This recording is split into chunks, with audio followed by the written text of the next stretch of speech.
सास के बेमतलब ताने। अरे सास हो और ताने ना दे, ऐसा कहाँ हो सकता है। लेकिन क्या हो जब सास जरूरत से ज्यादा ही ताने देने लगे तो? सुन बहू, आज घर में कुछ खास मेहमान आने वाले हैं, तो लंच पर ये सब बना देना।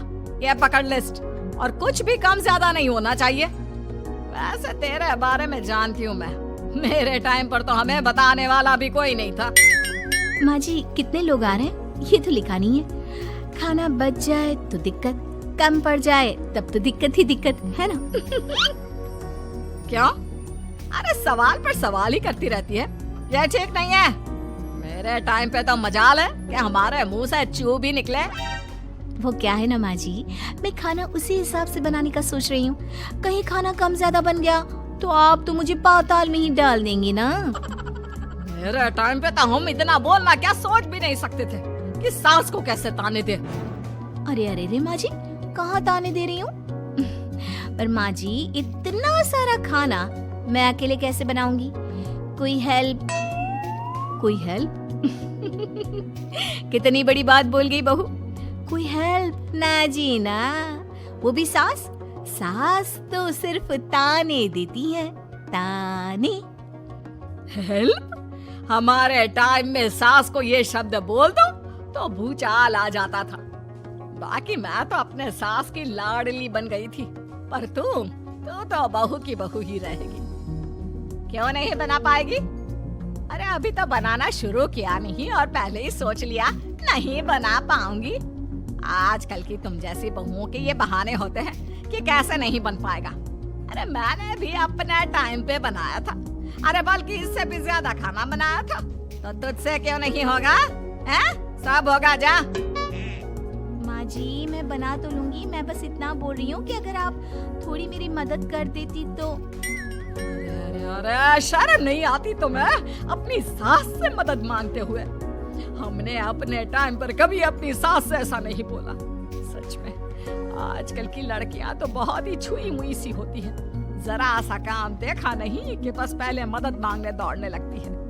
अरे अब ये सब बहाने नहीं चलेंगे। जा जाकर खाना बना। हमारे टाइम पर हम ये करते थे, हमारे टाइम पर हम वो करते थे। हाय रे ताने। फिर शाम को। अरे बहू कहाँ चले गए? मुझे ये सामान पकड़ा जरा। हमारे टाइम पर मजाल है कि हम सास के साथ खड़े ना हो। हाय रे क्या करूं? बस कोमल तैयार हो जा ताने खाने के लिए। काश इस औरत के समय में मैं होती तो देखती ये क्या क्या करती थी अपने टाइम पर। माँ जी यही हूँ, बस चिंटू को पढ़ाना था। अरे हमने भी बच्चे पढ़ाए हैं हमारे टाइम पर, चिंटू को बाद में पढ़ाना। जा पहले वो कर जो कहा है। बहू बेचारी क्या करती, बच्चे को छोड़कर लग जाती है सास के साथ। हमारे टाइम पर ना। फिर तो सास बोली जा रही थी और बहू सुनी जा रही थी। अगले रोज। क्या हो गया चिंटू, क्यों रो रहा है? माँ कल कितना कहा था आपसे कि पढ़ा दो, लेकिन आपको तो मेरी पढ़ाई की कोई वैल्यू ही नहीं है। देखिए कितने कम नंबर आए। अरे कोई बात नहीं बेटा, फेल तो नहीं है ना। वाह बहू वाह, मेरे टाइम पर तो हमारे बच्चे के कम नंबर फेल ही कहलाते थे। ना पढ़ाती हो ना घर का काम करती हो। हमारे टाइम पर तो। सास की इस बात पर इस बार बहू का पारा हाई हो जाता है। वो सोच लेती है कि अब तो वो पति से बात करके ही रहेगी। अगले दिन। माँ जी सारी सफाई हो गई, मेरी कमर टूट रही है, मैं जरा सोने जा रही हूँ। सोना? अरे हमारे टाइम पर तो हम ये जानते भी नहीं थे कि आराम क्या होता है। पागल हो गई है क्या? रुक अभी। देख उस कोने में देख, मुझे कितनी धूल दिख रही है। और वो बिस्तर के नीचे तो देख कितना काला पड़ा है। और पर्दों के पीछे खिड़की पर देख जाले लगे हुए हैं, वो कौन साफ करेगा? ऐसी सफाई होती है क्या? जा फिर से कर। मैं तो घर में एक दिन का गंदगी नहीं आने देती थी, लेकिन जब से तू आई है घर की हालत ही खस्ता कर दी है। अरे माँ तो तू कहाँ गई? तू भी तो यही है। वैसे माँ मैंने कभी तुझे सफाई करते नहीं देखा। जब से ये आई है न जाने आप में कौन सा सफाई का कीड़ा चला गया है। हाय रे, हमारे टाइम पर तो पति कभी बीवी की तरफ से बोल दे तो समझो घर का बंटवारा, और यह घर तो मेरे ही नाम से है। तो बेटा निकल ले बीवी को लेकर। हमारे टाइम पर तो। अरे कैसी बात कर रही हो माँ, मैं तो बस मजाक कर रहा था। इतनी कम सैलरी में मैं कहाँ अलग रह सकता हूँ। माँ जी प्लीज, मैंने अभी पूरा घर साफ किया है और इन जालों को झाड़ूंगी तो फिर से पूरी गंदगी हो जाएगी, फिर से सारे घर के झाड़ू। ना माँ जी ना। हमारे टाइम पर तो मैं दिन में 10 बार झाड़ू लगाती थी, हमने नहीं किया है क्या? मायके से कोई तो संस्कार लेकर आई होगी ना तू बहू, क्या कुछ भी नहीं। तभी पति आ जाता है। बहू पति की तरफ देखती है कि शायद वो उसे उसकी माँ के प्रकोप से बचा सके, लेकिन नहीं, उल्टा उस दिन की माँ की डांट की बात से तो पति के तेवर ही बदल जाते हैं। देखो माँ जो करती है करती रहो, माँ बड़ी है, जो कहती है सही तो कहती है। बस पति का ये कहना और बहू का पारा 7वें आसमान में। एक इनके भरोसे मैं सब सह रही थी, लेकिन आज तो इन्होंने मेरा ही साथ छोड़ दिया माँ के लिए। अब तो इन लोगों को सबक सिखाना ही होगा। फिर एक दिन, बहू ये कौन है और तुम्हारे साथ क्या कर रहा है? और ये हाथ, अरे हाथ छोड़ मेरी बहू का। कौन हो तुम? माँ जी वो कोई नहीं माँ जी, माफ कर दीजिए। बहू घबराने का नाटक करती है। अरे क्यों डर रही हो तुम? मैं हूँ ना तुम्हारे साथ। आंटी जी, मैं इसका बॉयफ्रेंड हूँ और मैं इससे मिलना आया हूँ। कोई समस्या? बोलिए। बोलेंगी क्या? यही कि इनके टाइम पर तो इन्होंने न जाने कितने ही बॉयफ्रेंड बना बना कर छोड़ दिए हैं। क्यों माँ जी, यही कहने जा रही थी ना आप? अब क्या था, सास की बोलती बन। कैसे कहे कि उनके टाइम पर। बहू ये सब ठीक नहीं है। मेरे टाइम पर। हाँ हाँ आंटी जी, क्या आपके टाइम पर क्या? जरा हमें भी बताइए ना। अरे हमारे टाइम पर बॉयफ्रेंड कुछ नहीं होता था। सास की आंखों की शर्म होती थी। अरे पति के अलावा किसी और से बात भी नहीं करते थे हम लोग। ये क्या चल रहा है बहू? चल क्या रहा है आंटी? ये तो परेशान है आपके घर में आकर। आप हर बात पर इसे सुनाती रहती हैं, ताने माने। अब इससे बर्दाश्त नहीं होते तो मैंने सोचा क्यों ना मैं इसे अपने ही घर ले जाऊं, कम से कम आराम से तो रहेगी। अरे हमारे वक्त में तो ऐसा नहीं होता था कि सास के ताने बर्दाश्त नहीं तो किसी और के साथ चली जाओ। अब नहीं होता तो नहीं होता माँ जी। मैं भी तो कल को अपनी बहू को कुछ अपने वक्त की सुनाऊंगी ना, कि सास के ताने समझ में नहीं आ रहे थे अपने वक्त में, तो मैं अपने बॉयफ्रेंड के साथ चली गई। वाह, फिर तुम्हारी बहू को समझ में आएगा कि तुम कितनी मॉडर्न थी अपने वक्त में। अरे चुप, बिल्कुल चुप। क्या बकवास कर रहे हो तुम दोनों? तो क्या करे, पति को तो अपने घर की लालच दे रखी है, वो तो मेरे लिए बोलते नहीं, तो किसी के पास तो मैं रहूं ना शांति से। तभी पति आ जाता है। नहीं, दूसरा घर तो मैं ले सकता हूँ, लेकिन दूसरी बीवी नहीं। माँ वो कितने ताने सहेगी? मुझे मेरी गलती का एहसास हो गया है, चलो हम कहीं और रहेंगे। अरे नहीं, हमारे जमाने में। फिर माँ जी? मतलब मैं कैसे रहूंगी तुम लोगों के बिना? बहू मुझे माफ कर दे। ओके, कर दिया माफ। अच्छा ये तो बताओ कि ये लड़का कौन है? मैं इसकी मौसी का बेटा हूँ, मिलने आया था। अच्छा दीदी, बाय। समधी की शादी। इस कहानी की हीरोइन गंगा है, जो अपनी समधन की मौत के बाद अपने समधी के अकेलेपन को समझते हुए समधी की दूसरी शादी करवाती है। लेकिन उसकी बहू इस बात से बिल्कुल खुश नहीं होती। मुझे लगता है आपको शादी कर ही लेनी चाहिए। आपकी इस उम्र में ख्याल रखने वाला भी तो कोई होना चाहिए ना। वैसे भी आपकी इकलौती बेटी थी, वो भी हम ले गए। अरे इस उम्र में शादी, लोग क्या सोचेंगे और कैसे कैसे बातें बनाएंगे कि जिस उम्र में इसे अपने पोते पोते को गोद में खिलाना चाहिए, उस उम्र में ये शादी कर रहा है।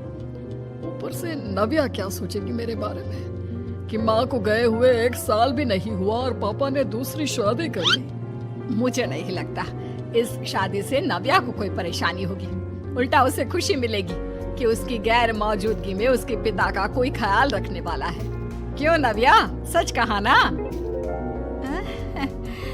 हाँ मम्मी जी, आप सही बोल रही हैं। ये बोलकर वो अंदर चली जाती है। लीजिए, अब तो आपकी बेटी ने भी हाँ बोल दिया। रही लोगों की बात, तो लोग तो कभी किसी की खुशी देखकर खुश हो ही नहीं सकते।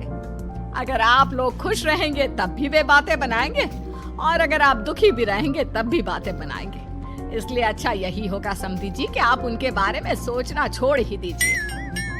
समधी को सास की बात सही लगती है। वो भी सोच लेते हैं कि बच्ची जिंदगी के लिए कोई हमसफर बना ही लेंगे। आप ठीक बोल रही हैं। जब मेरी प्यारी बिटिया नव्या और उसके ससुराल वालों को मेरी इस उम्र में दूसरी शादी से कोई दिक्कत नहीं, तो परेशानी कुछ है ही नहीं। ऐसे ही सास समधी की दूसरी शादी करवाती है और फिर समधी के घर आ जाती है बहू की नई माँ। कुछ दिनों के बाद बहू अपने मायके अपने पापा और नई माँ से मिलने आती है। मेरा बच्चा कितने दिनों बाद मुझसे मिलने आई है। इधर बैठ, मैं तेरे लिए कुछ अच्छा सा बना कर लाता हूँ। तेरे फेवरेट पास्ता खाएगी ना? पापा आप क्यों? वो कहाँ है? उनसे बोल दीजिए आप मेरे ही पास बैठकर बातें कीजिए ना। उन्हें क्यों लेकर आए? कोई चैरिटी थोड़ी ना कर रहे हैं। इस उम्र में घर मिल गया, और क्या चाहिए? तभी नई माँ घर में आती है। बेटी की बात सुन रही होती है और सुनकर बहुत दुखी हो जाती है। वो अच्छा, तुम्हारी नई माँ वो जरा किसी काम से बाहर गई हुई है, आती होगी। मैं तब तक तेरे लिए कुछ अच्छा सा बना कर लाता हूँ। ठीक है पापा। लगता है नई माँ के पैर बाहर ही रहते हैं, और आपको ही बनाकर खिलाना था तो क्या करें, छोड़िए। ये बोलकर वो घर में घूमने लगती है और चीजों को देखती है। इनको घर में आए हुए थोड़े दिन नहीं हुए और ये घूमने भी जाने लगी है, वो भी पापा को घर में अकेला छोड़कर। आने दो, एक बार इनकी खबर लेती हूँ। वैसे घर को तो बड़ा सजा कर संवार कर रखा है। चलो, ये तो खूबी है, कम से कम पापा को साफ कर का शौक भी है। इतने में नई माँ घर में आती है। अरे नव्या बेटा, तुमने पहले बताया होता तो मैं जल्दी घर आ जाती। तुम्हें नहीं पता मुझे तुमसे कितनी सारी बातें करनी है। कैसी हो बेटी? बेटी? हाँ, वैसे अब तो मैं आपकी बेटी हो ही गई हूँ, ना चाहते हुए भी। खैर, आप गई कहाँ थी? शादी हुए कुछ दिन भी नहीं हुए और आपने घूमने जाना भी शुरू कर दिया। पापा का ख्याल रखने के लिए शादी करवाई है आपकी, जानती है ना? नव्या, ये तुम क्या बोल रही हो? मैं कहीं घूमने नहीं बल्कि एक दोस्त से मिलने गई थी। उसकी तबीयत थोड़ी ठीक नहीं, इसलिए वो क्या है ना, शादी के चलते उससे मिलना नहीं हो पाया, तो आज चली गई। अच्छा, वो भी पापा को यूं घर पे अकेला छोड़कर? आपके लिए आपका ये परिवार ज्यादा जरूरी है या आपकी दोस्त? देखिए, ये ठीक नहीं है। इतने में पिता आ जाते हैं। अच्छा, तुम आ गए। आओ, चलो तीनों मिलकर बैठ के खूब सारी बातें करते हैं। माँ कुछ नहीं कहती, चुपचाप अंदर चली जाती है। ऐसे ही बहू जब भी अपने मायके आती, अपनी नई माँ से ऐसे ही बात करती। नई माँ बहू के इस बर्ताव से परेशान होकर उसकी सास को बताती है। देखिए माना, वो बेटी है, लेकिन मैंने भी शादी की है। वो बेटी कम, सास सा व्यवहार ज्यादा करती है। अब छोटी है तो कुछ कहना ठीक नहीं लगता। बाकी शादी का रिश्ता लेकर तो आप आई थी, इसलिए आपको बता रही हूँ। मैं शादी करके बहुत पछता रही हूँ। अरे परेशान ना हो, मैं बहू से बात करती हूँ। तभी थोड़ी ही देर में बहू ससुराल आ जाती है। बहू कहाँ थी अब तक? तुम्हें पता है क्या टाइम हो रहा है? माँ जी, मैं अपनी एक सहेली से मिलने गई थी, और माँ जी अभी तो 7 बज रहे हैं। अरे इतना लेट कोई घर आने का टाइम है? आज के बाद 6 बजे के बाद तुम घर आई तो तुम्हें घर में एंट्री नहीं मिलेगी। सास बहू के साथ बिल्कुल वैसा ही व्यवहार करती है जैसा वो अपनी नई माँ के साथ कर रही होती है। न जाने माँ जी को क्या हो गया है। मैं कितनी खुश थी कि मायके जैसा ससुराल मिला है। सासू माँ इतनी अच्छी थी। फिर अगले रोज, बहू, मेरे बेटे को पौष्टिक खाना दिया कर। क्या ये पास्ता पिज्जा बनाती रहती है? इसलिए शादी नहीं करवाई थी मैंने अपने बेटे की।